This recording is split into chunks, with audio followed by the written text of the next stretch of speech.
Please have a seat. Now I'm sure we can do a bigger round of applause for one of the greatest two leaders of our history. Let's go ahead.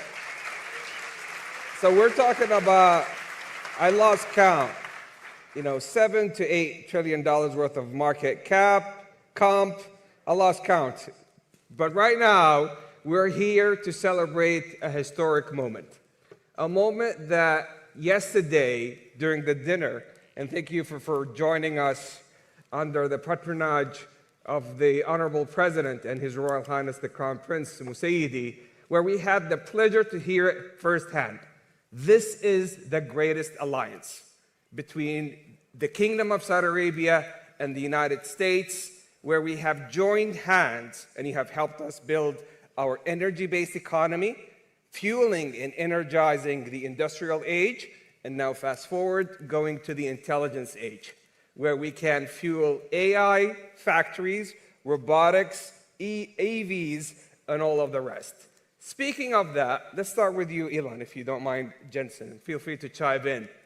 You have a big fascination of something all of us have admired, first-order thinking, which Jensen sometimes calls first-order scaling, which is an opportunity for how you have dropped the cost of batteries from 1,000 for kilowatt hour to sub $100.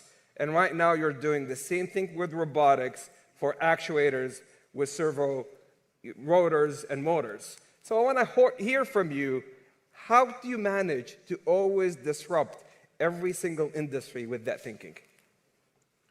Well, it's mostly not disruption, it's creation. So with, say, SpaceX, with reusable rockets, there really weren't any reusable rockets. But the essence of revolutionizing space travel is reusability. If you throw the rocket away every time, the cost of access to space is extremely high. With respect to electric cars, there weren't any electric cars when we started making them, really. You couldn't buy any, to the best of my knowledge. So with Tesla, we wanted to make electric cars compelling and affordable. That was the goal. With respect to humanoid robotics, there are no useful humanoid robots at this point. There are sort of gimmicks, but there are no actually useful humanoid robots. And I think Tesla's going to make the first actually useful humanoid robots. And this will be quite a revolution, and I think something that everyone will want. Because I always think of, like, who wouldn't want their own personal C-3PO R2-D2? Oh, yeah? Of course. Everyone would want one, right? And then there would be many in industry providing products and services. This is why I say that humanoid robots will be the biggest industry, or the biggest product ever. Bigger than cell phones or anything else, because everyone's going to want one, and or maybe more than one, and there'll be many in industry. I just want R2-D2 in C-3PO's body. Yeah. There you go. Well, I mean, a humanoid robot would be better than R2-D2 and C-3PO combined times 10. Yeah. So people often talk about sort of eliminating poverty and that kind of thing, but really how long have they been talking about that? There's lots of talk. There's lots of NGOs sort of trying to do these things, but really not succeeding. And the evidence speaks for itself. But AI and humanoid robots will actually eliminate poverty.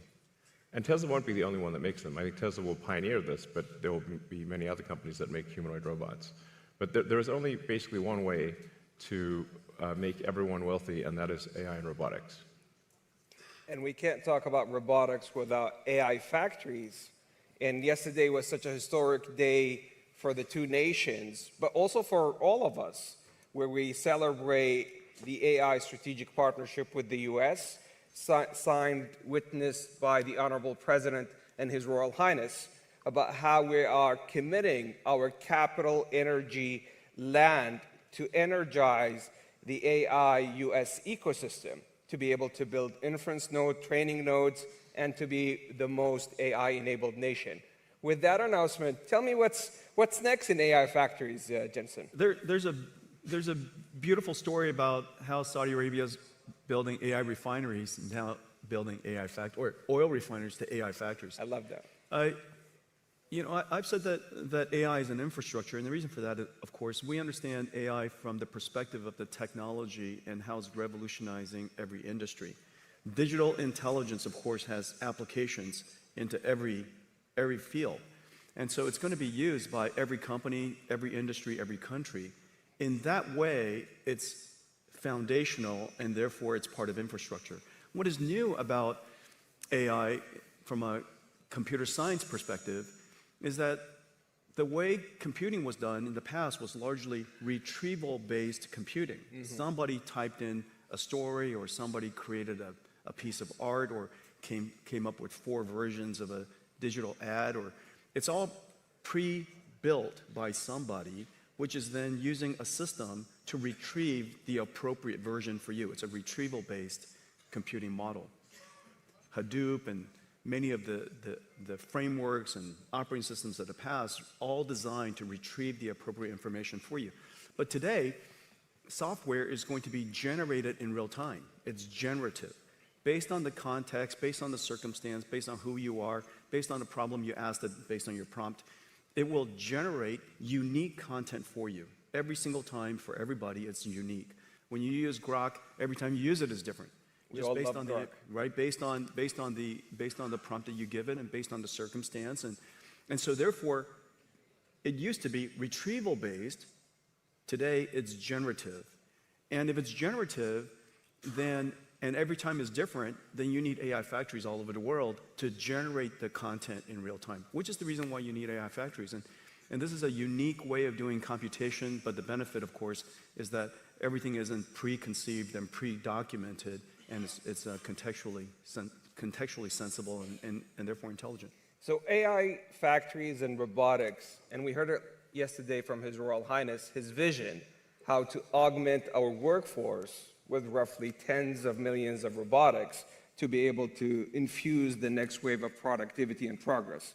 But this scares a lot of folks here when it comes to the future of jobs. So let's hear about your thoughts, Elon and Jensen, on that.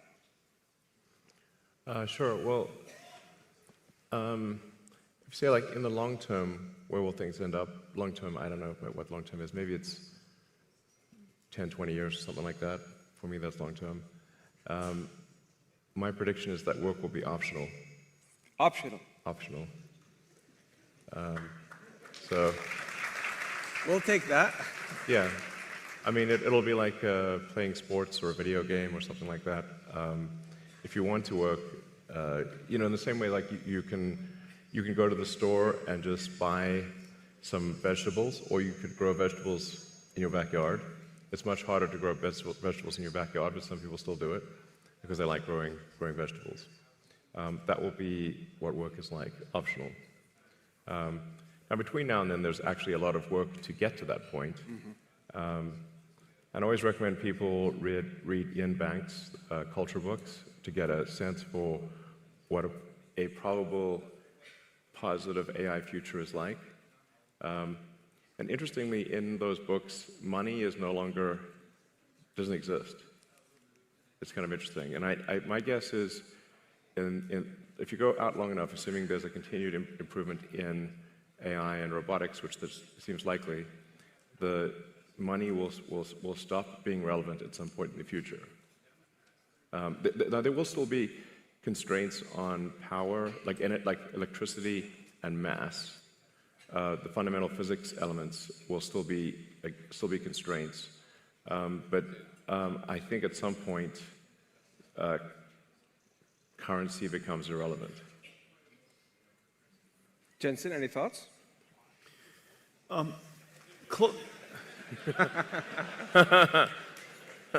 the way, the NVIDIA earnings call is later today. And by the way, since currency is relevant. Cheers. Elon just wants to share with you some breaking news.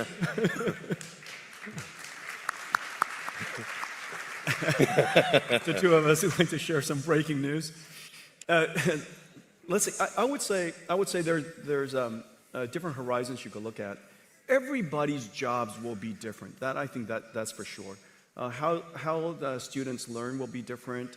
How people do their work will be different, obviously, because a lot of the things that we do mundanely or arduously or very difficultly are going to be done very simply. And so we're going to be more productive from that sense. One of the things that I will say is that for most people or a company, if your life becomes more productive, and if the things that you're doing with great difficulty become simpler, it is very likely, because you have so many ideas, you'll have more time to go pursue things. It is my guess that Elon will be busier as a result of AI. I'm going to be busier as a result of AI. And the reason for that is because we have so many ideas we want to pursue, so many things that we still have in our backlog inside our company that we can go pursue. If we were more productive, we can get to those things faster.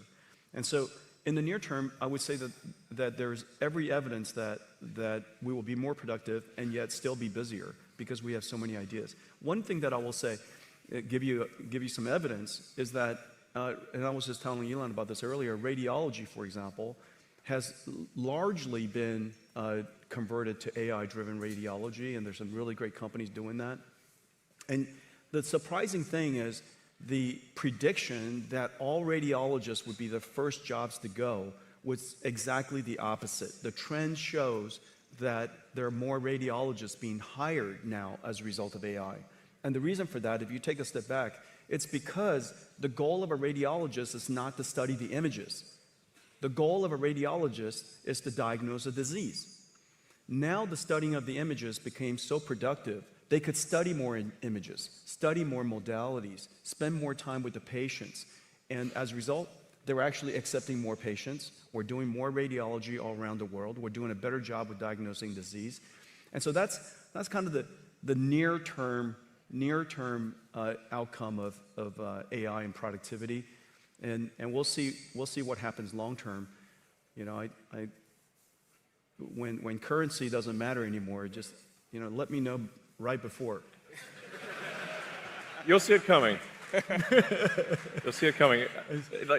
We text often, so just yeah, we do. Yeah, just text it out. Well, yeah, let me know. I kind of agree with both of you, because if you look at every technological trend, every general purpose technology has been net new positive for the globe, for humanity, and so forth. And let me share with you two case studies. And Your Excellency, I think it's precisely the reason for that is because all the great ideas from innovators like Elon, you have so many good ideas that and AI, Jensen as well.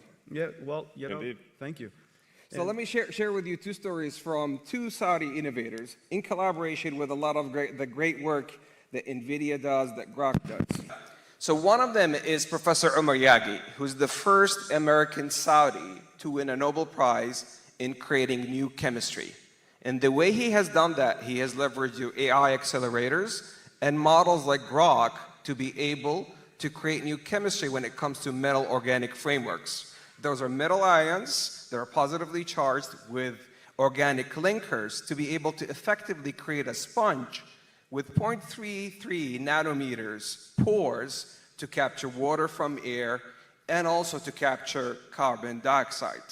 The second story has also to do with AI accelerated by NVIDIA and with models like Grok, which is nanopalm, which is effectively creating a nanorobot 500 nanometers by 1,000 nanometers to be able to do gene editing, leveraging the CRISPR technology to take out sickle cell disease. Now, in both these instances, they originated 20 years ago in research, but AI was able to really accelerate the outcomes and the outputs such that we can move into new value pools. So I think with every technological trend, humanity is going to always manage to shift to new value pools when it comes to workforce and productivity. But we have some great announcements to talk about here today. Let's begin with you, Elon, the things that we're doing with XAI. Yeah, we're excited to announce that we're doing a 500 megawatt. I mean, yeah, 500. Sorry. 500 megawatt. 500 megawatt. Yeah. We're doing 500 megawatts. Sorry. Not there's. quite, yeah. Yeah. No, the 500 gigawatt one will have to wait. So that'll be $8 bazillion trillion. Stop that.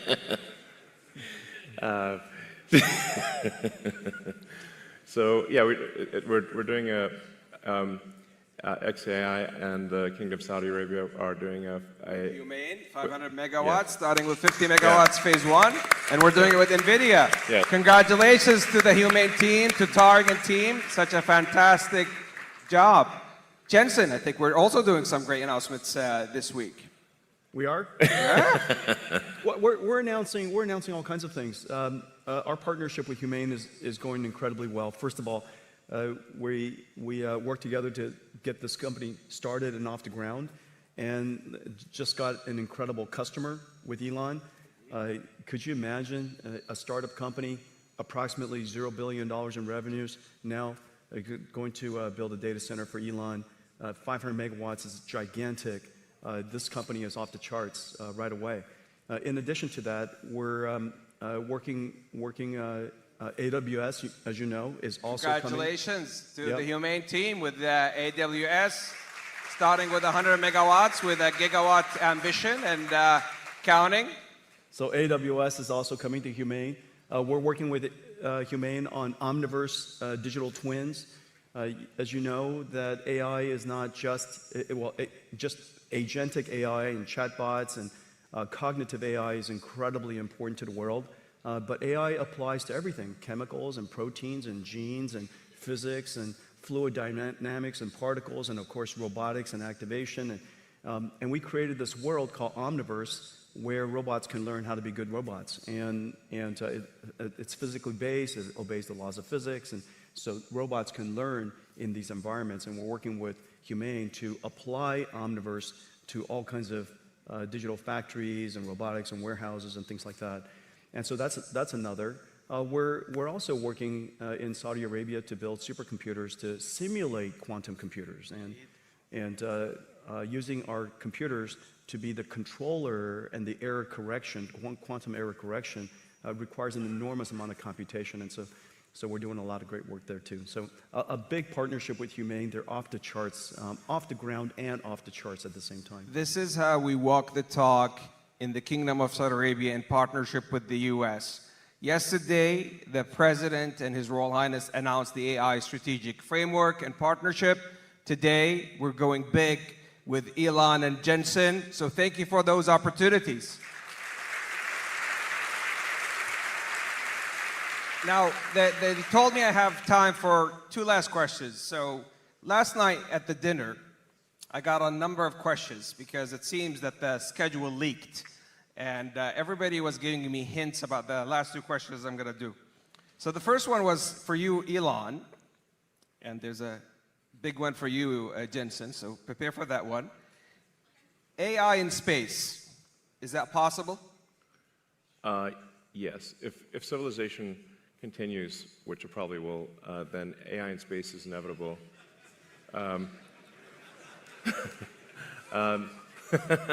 You know, I always have to like preface that, you know. We shouldn't take civilization for granted. We need to make sure to take care to ensure that civilization has an upward arc. I mean, any student of history knows that civilization does not always have an upward arc, and in fact, civilizations have life cycles. So hopefully we are in a strong upward arc. I think we are for now, but we don't want to take that for granted or be complacent. But the way to think of AI in space is that in order to achieve any meaningful percentage of a Kardashev 2 scale civilization, where you're using even a millionth of the sun's energy, you must have solar-powered AI satellites in deep space.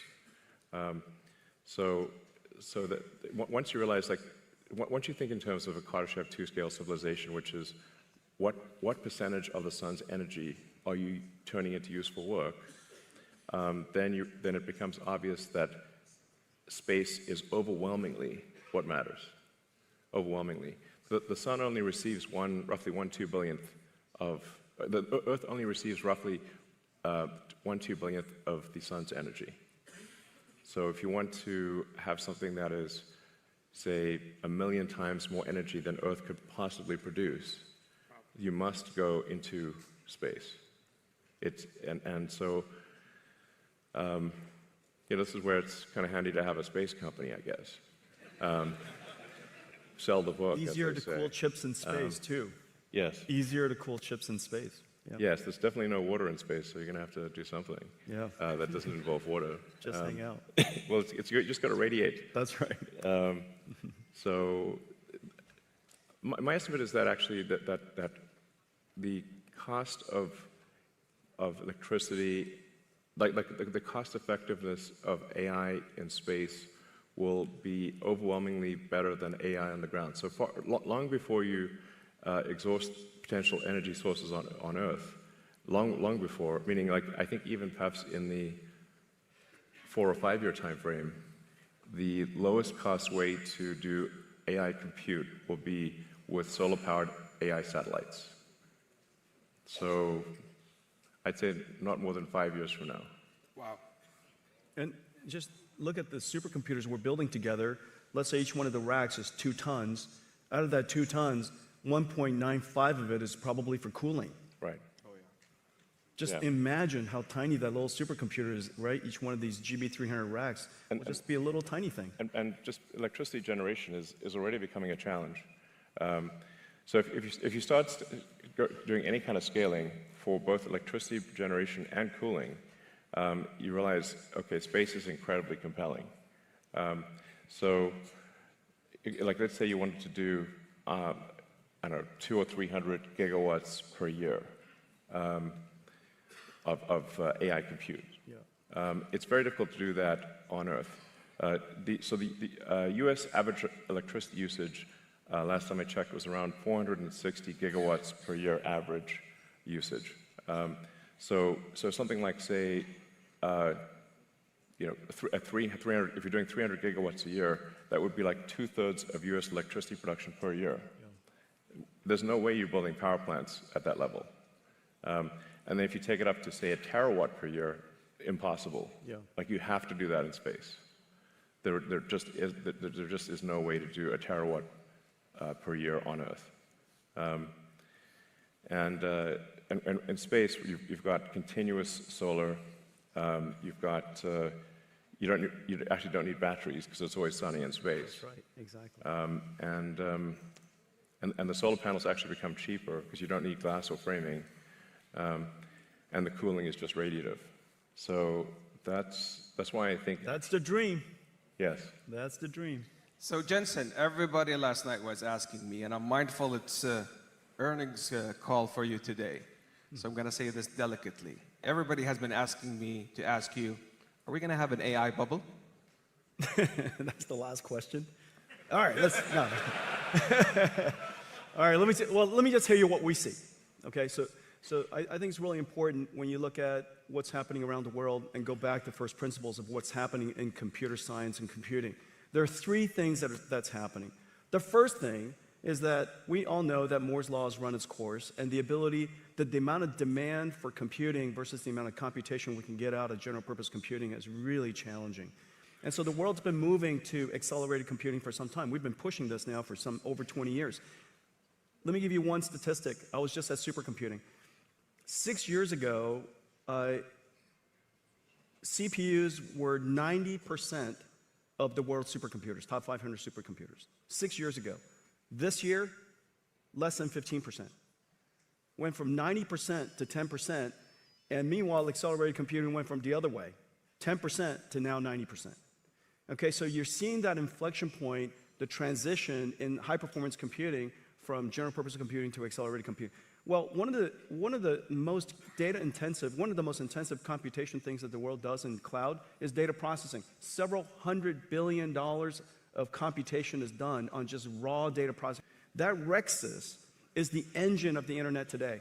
That's going generative AI. It used to be running on CPUs, now it runs on GPUs. Which then says the third thing, if you just look at those 2 applications, many of the internet companies can build an enormous number of GPU supercomputers just doing that. Of course, then it creates the third opportunity on top of it, which is agentic AI. This is Grok, and this is OpenAI, this is Anthropic, this is Gemini. Agentic AI sits on top of that. But don't forget to think about what is happening underneath what everybody sees as AI today. There's a whole movement of computing, from general purpose computing to accelerated computing. And that, if you take that into consideration, you'll come to the conclusion that, in fact, what is left over to fuel that revolutionary agentic AI is not only substantially less than you thought, and all of it justified. Well, I was just informed by the team that my boss and your bosses is going to talk next, the Honorable President and His Royal Highness the Crown Prince, and hence we ran out of time. But in essence, this is so much love for you, Elon, and Jensen. But this, in essence, is a 92 alliance that shifted from energy to digital to the intelligence age, powered by pioneers such as Elon and Jensen, to serve humanity and create on a net new basis new economies, new jobs, and a better future for humanity, powered by the Kingdom of Saudi Arabia and the United States. Thank you for a lifetime partnership and friendship. Thank you, Elon. Thank you, Jensen. Thank you.